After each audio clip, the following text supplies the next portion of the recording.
Maître Michel Sebastiani summarizes the key principles of conduct during the bout in the mnemonic or mantra DPTS: distance, patience, timing, simplicity. In this presentation, we'll examine each of these principles, the relationship between them, and how to apply them in the bout to optimize your fencing performance.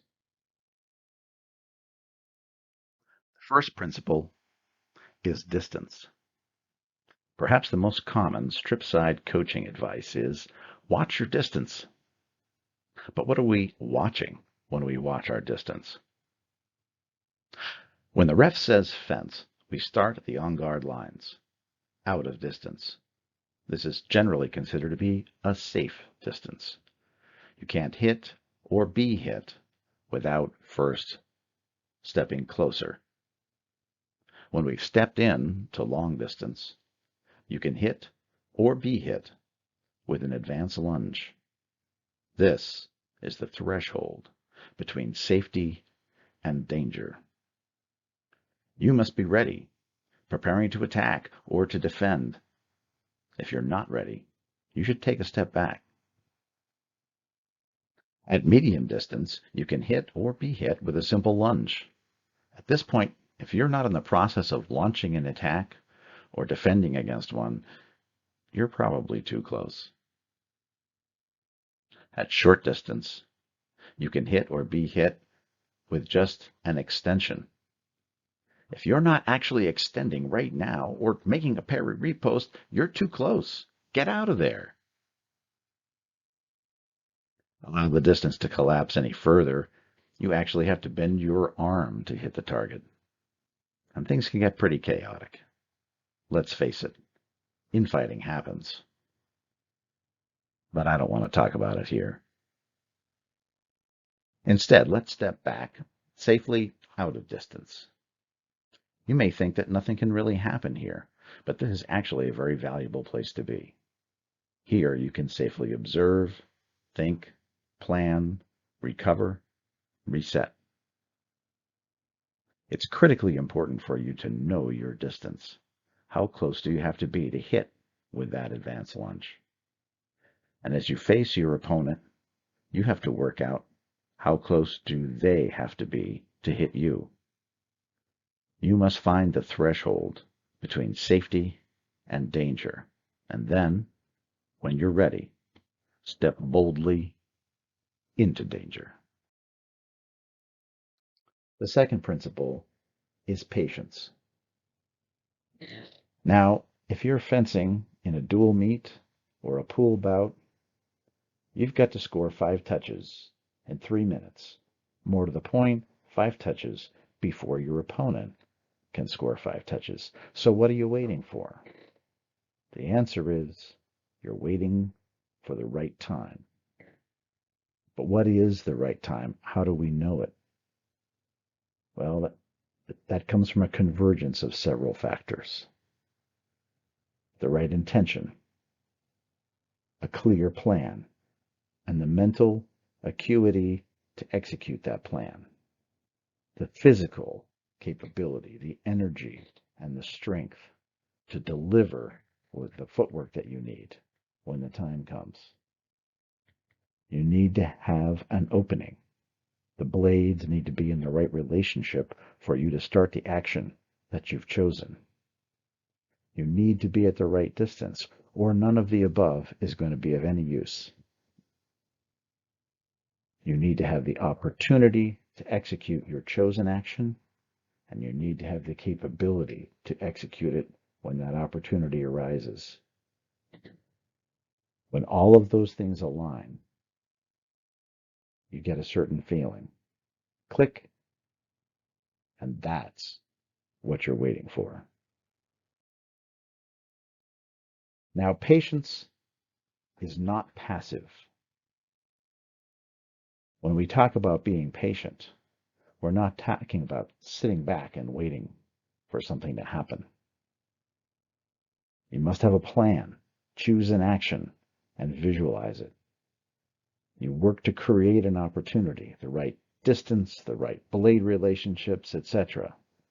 Your eyes are open. You're continuously monitoring all aspects of the situation.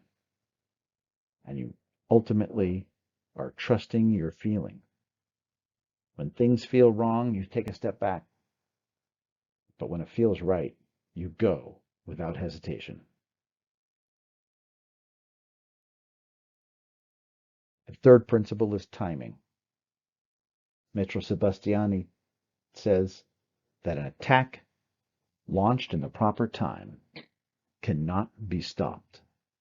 Cannot be stopped. This may sound a little bit like magical thinking, but it's really not. It's really based on a deep understanding of what the proper time means. Proper timing is a matter of feeling. The conscious mind would just take too long to analyze all the variables we talked about before. Instead, we must rely on the unconscious, instinct, intuition, gut feeling, call it what you will. And when that feeling says, green light, go, with total commitment. The final principle, simplicity. Now we train, and we try to develop the capability to execute ever more sophisticated and complex maneuvers. So why this emphasis on simplicity? Because simpler actions are faster, easier to execute, more predictable because less dependent on opponents' reactions. And therefore, simpler actions are more successful. Distance, patience, timing, simplicity. This is not just a laundry list of things to think about while you're fencing. These are the keys to success, and each one unlocks the next. Distance unlocks patience. Patience unlocks timing. Timing unlocks simplicity. Let me explain. Distance unlocks patience. A common problem is fencing too close. We're all tempted to do it. We want to try to sneak in, make it a little bit easier to score that touch. But when we do that, we're running a high risk of a surprise attack by our opponent, to which we'd have little time to react. This breeds an urge to rush, a tendency to panic. The solution to this problem: fence at longer distance. In fact, fence at the longest distance from which you possibly can fence. This buys you time to react to any unexpected action by your opponent.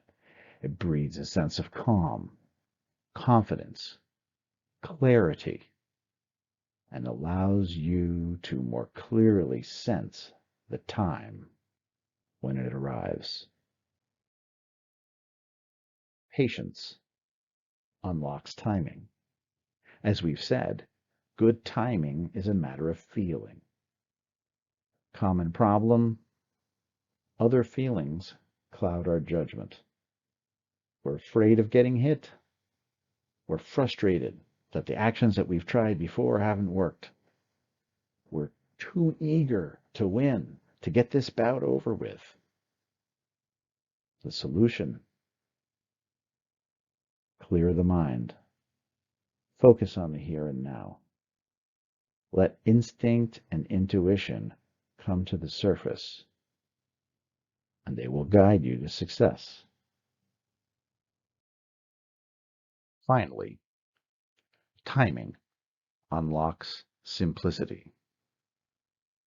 Now, a simple attack is nothing special. It can't succeed if not properly timed. I want to say it must be perfectly timed.